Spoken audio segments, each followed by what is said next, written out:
So now I'm going to demonstrate this piece of equipment. It's one of the earliest pieces of digital electronic equipment that I bought for audio work, and it's the Alesis Microverb II. I have actually got a Microverb I somewhere. I'll have a look at that another day. So this thing's probably a slight improvement over the first one, but it's probably got slightly wider bandwidth than the previous one. I think the earlier one started off with only going up to 10 kilohertz or something. Anyway, if we look at the front panel, very simple: input control, a mix control and an output control, exactly what you'd expect from a simple reverb unit. And obviously a number of programs, the idea being that the amateur musician wouldn't want to spend a lot of money on fantastic programmability, just wanted a reasonable set of preset programs. So that's what he's got. He's got a set of small rooms, medium rooms and large rooms, and a couple of the gate settings which were very popular in the late 80s, I guess, ever since Phil Collins started putting them on snare drums.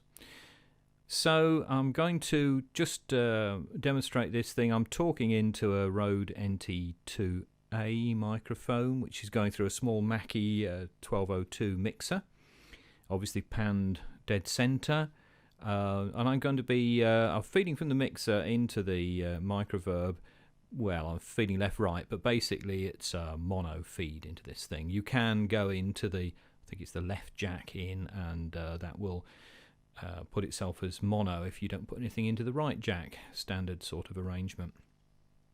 But the Microverb 2 does actually throw out a stereo reverb field, and that's what we're going to demonstrate here today. Incidentally, if you put stereo input in, it tends to sling the stereo to mono, put it through its processing, which then generates a pseudo stereo field and adds that back in. So you're not getting any sense of things starting off on one channel and working their way through to another channel. That's not going to happen. So let's play with the controls then. I've got the input set. It's very difficult to show it on this video. There's just one LED on the front of this. Basically, if it shows anything at all, then the power's switched on.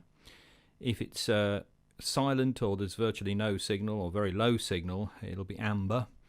And then as you get a reasonable amount of signal, it goes green.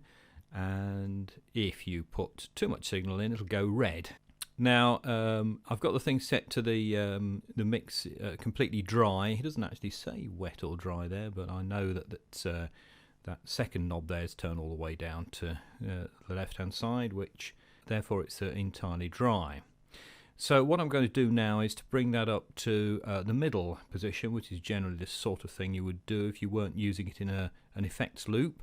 If you're just using it standalone, which you could be if you were a performing artist at the time and these facilities weren't built into amplifiers and whatnot.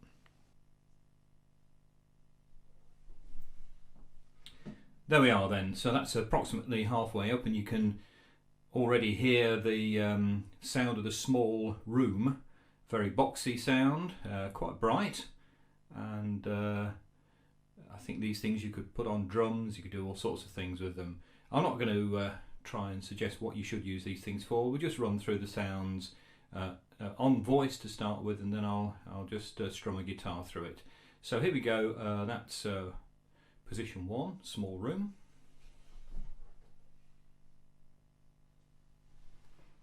And there's position 2, small room.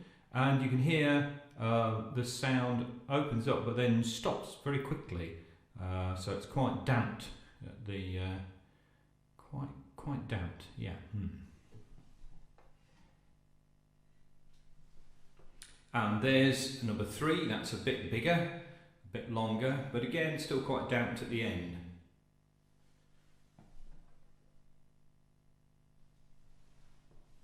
Here's position 4 on small. So that's the largest of the small rooms, which are basically predominantly initial echoes, and not much of a reverb tail to them. So let's move on now to the medium room, which there's quite a few settings. So we've only had 4 small, and they're going to have 6 of the medium settings, so let's move on. And there's the first of the medium settings. I think you'll hear there's a bit more of a reverb tail there, and kind of more rounded sound to it, or very live sort of sound. And that's number 2. Okay, a little bit bigger probably.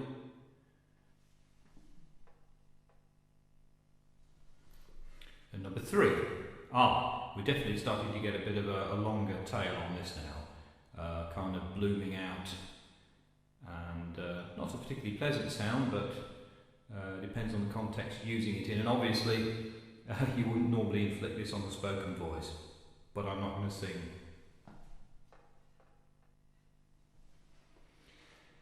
Okay, so this is right, you can hear that definitely quite a bit of a tail there. Position 4. And now, sounds like a bit of a ring there, unless it's the sound of my headphones, I don't think it is. But definitely, yes, a longer thing there. Definitely a bit of resonance going on there. And then this is the longest of the medium settings. So that's not too bad. We'll hear what that sort of thing sounds like on guitar in a minute. Let's move on to the large halls. And this is good. I mean, this sort of thing you could put on an ensemble of some sort. Gosh. Yeah, it's definitely resonating at certain points, doesn't it? Kind of a boom going on there. Right, so the second of the large halls, and this is where you're starting to get quite useful for, I don't know, choirs, brass bands, things like that, because it is a more cathedral-like sound, but not totally over the top. I seem to recall when I used this, and I'm having to think back 20 years or so, because I've been doing reverb in the DAW for a long time now. But this is probably one of the more usable things, and then it all starts to get a bit silly. Let's go on to 4. Let's go on to 3. And there's position 3. And obviously hear it slapping backwards and forwards. Yeah, very strange sound. Very coloured sound, and not neutral at all.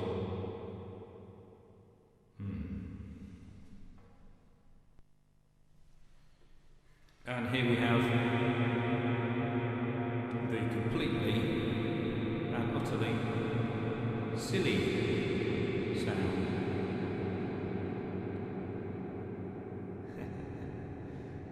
Oh, dearie me. Well, I suppose they have to do it. Put on something ridiculous just to show that they can.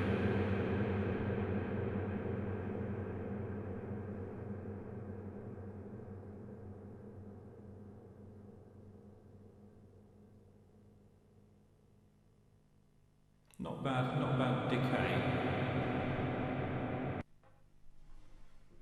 At least the reverbs terminate quite quickly when you change program. So here is a gated reverb, and it's probably better if you do it with an impulsive sound, so let's just do finger click, and you can imagine snare drums or whatever put through that.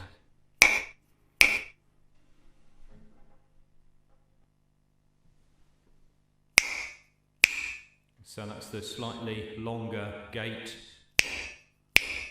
and a really nasty kitchen sink sort of sound.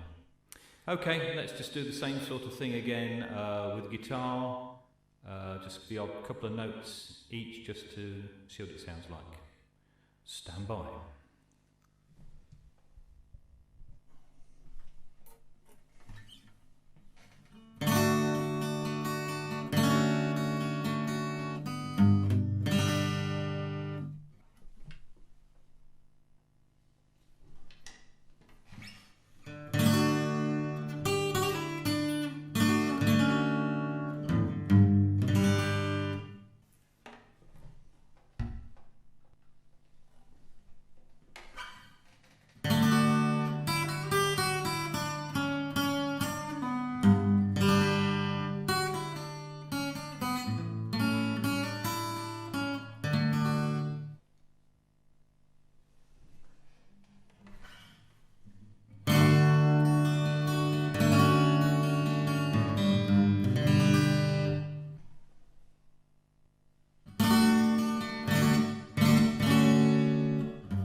That's it. That's the Alesis Microverb II.